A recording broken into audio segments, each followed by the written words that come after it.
Estimados amigos, quiero que me permitan en esta oportunidad poder explayarme un poco más sobre las promesas que Dios le hizo a su fiel patriarca Abraham y a su simiente o descendencia. Y esto es importante, pienso yo, porque algunos creen que los israelitas tienen una esperanza diferente que la iglesia. Y además hay algunos que piensan, algunas denominaciones, y para ser más concreto, los testigos de Jehová, piensan que los israelitas y el padre Abraham, el padre de la raza, vamos a decir así, hebrea, se le prometió heredar solamente la tierra y que su descendencia, su prole, también la poseería. En tanto que la iglesia iría a vivir para siempre en el cielo. Pero ¿qué cosa es lo que realmente prometió Dios a Abraham? ¿Le prometió quedarse en la tierra para siempre? ¿Le prometió irse al cielo? ¿Cuál fue realmente la promesa para Abraham y su descendencia? Tenemos que aclarar esto con la mayor precisión posible, porque muchos piensan de que una esperanza para la iglesia y otra esperanza para Israel. Vamos a leer en primer lugar lo que dice la Biblia en cuanto a quién era este hombre Abraham y cómo fue que se hizo amigo de Dios. Es importante leer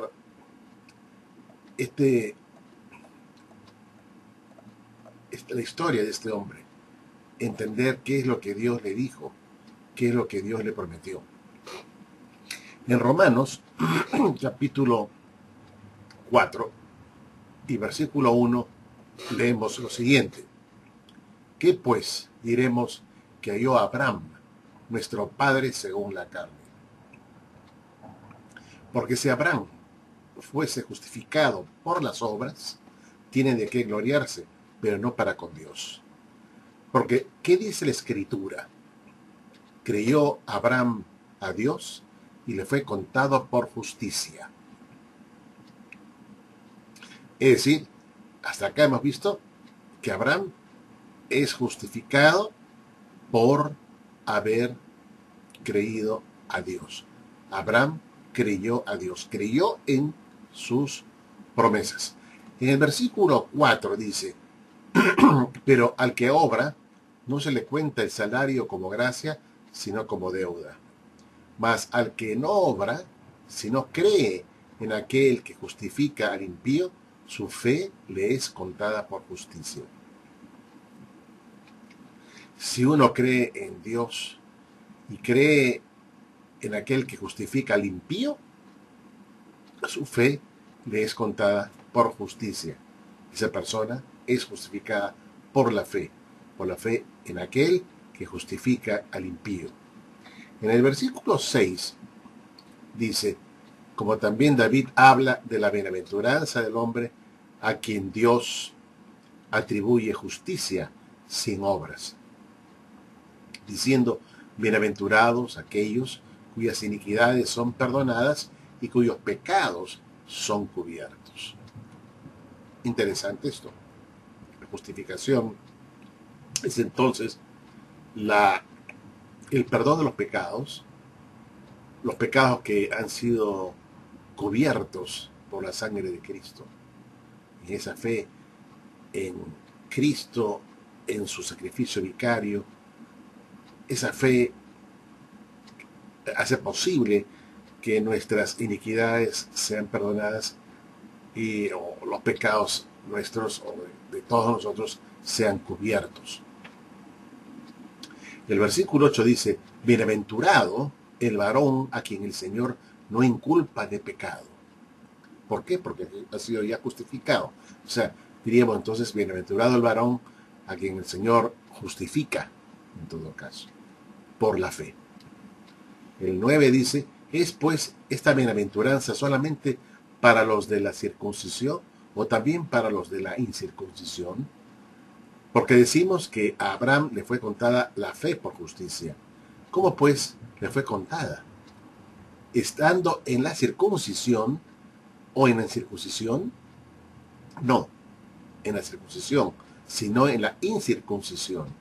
Y recibió la circuncisión como señal, como sello de la justicia de la fe que tuvo estando aún incircunciso, para que fuese padre de todos los creyentes no circuncidados, a fin de que también a ellos la fe les sea contada por justicia.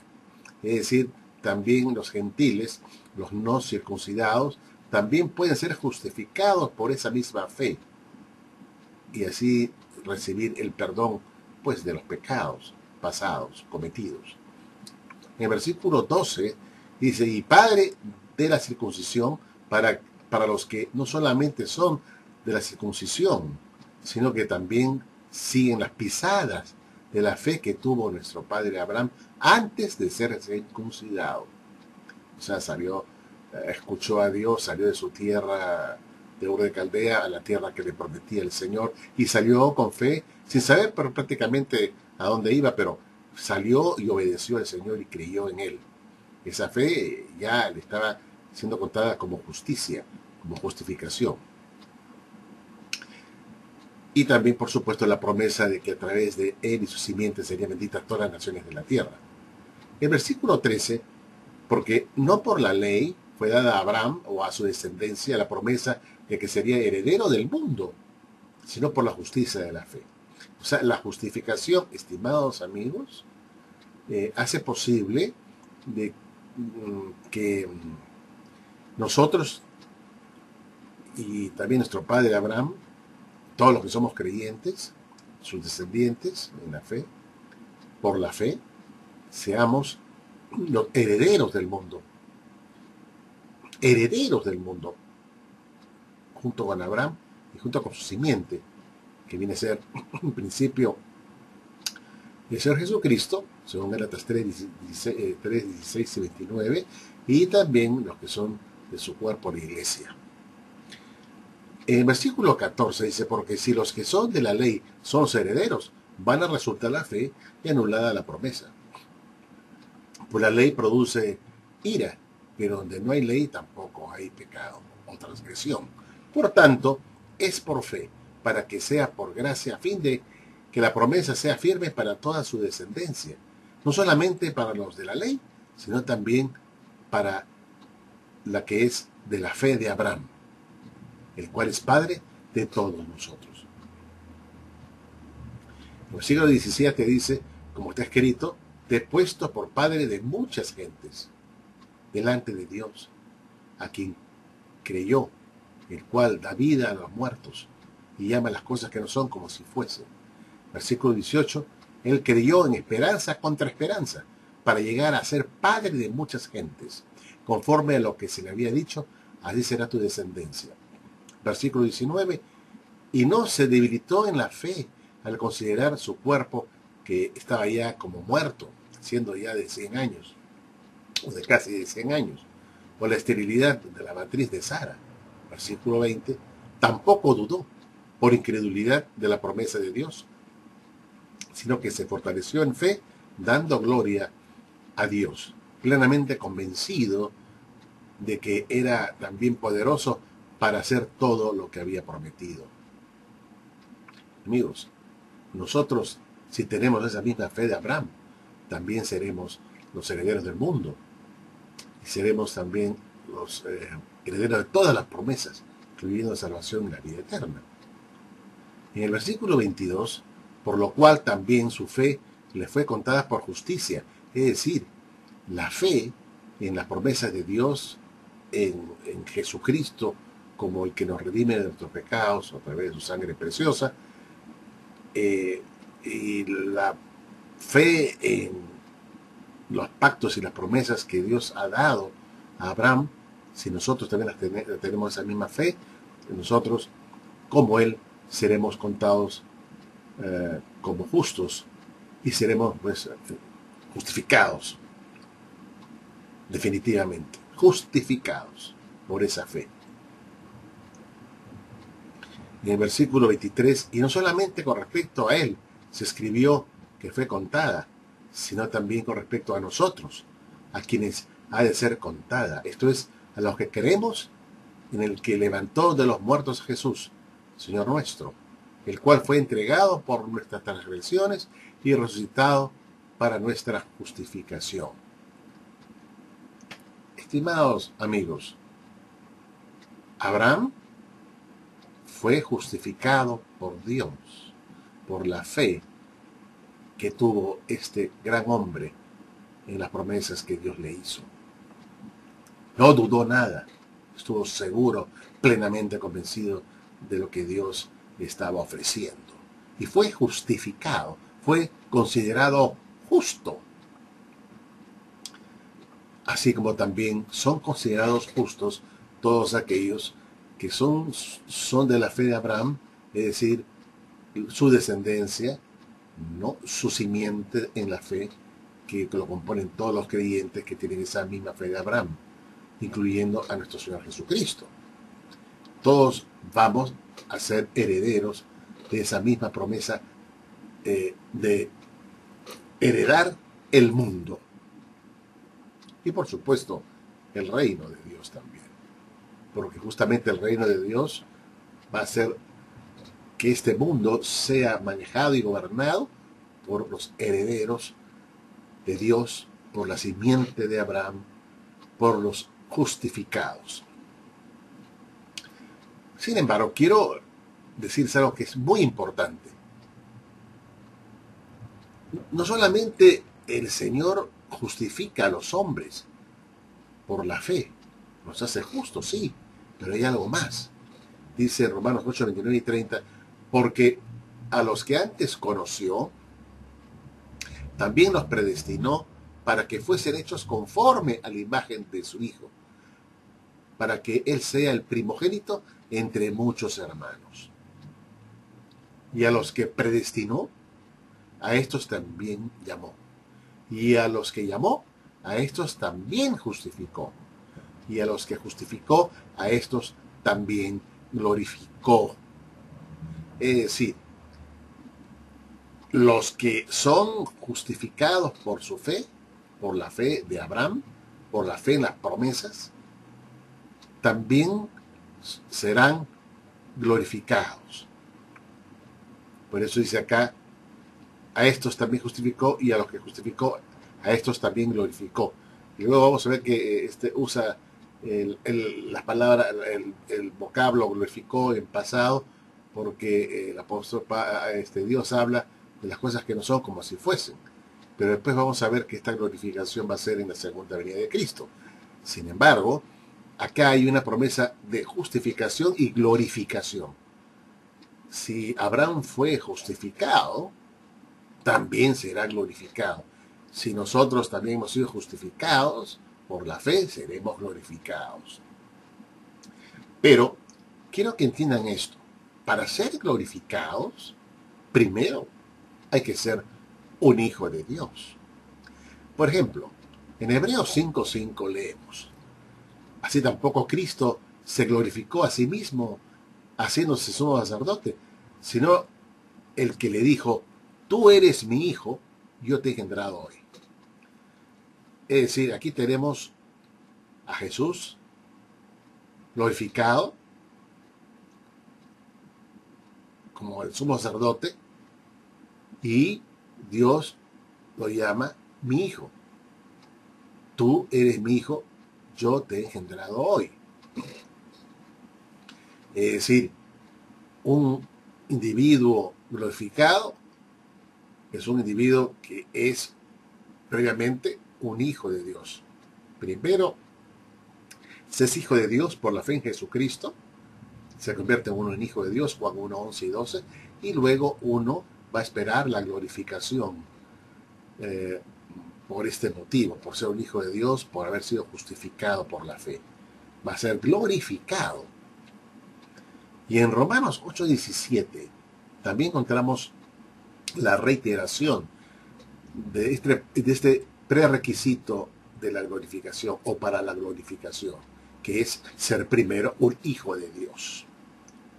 Por eso en Romanos 8:17 Pablo dice, y si hijos, también herederos, herederos de Dios y coherederos con Cristo, si es que padecemos juntamente con Él, para que juntamente con Él seamos glorificados.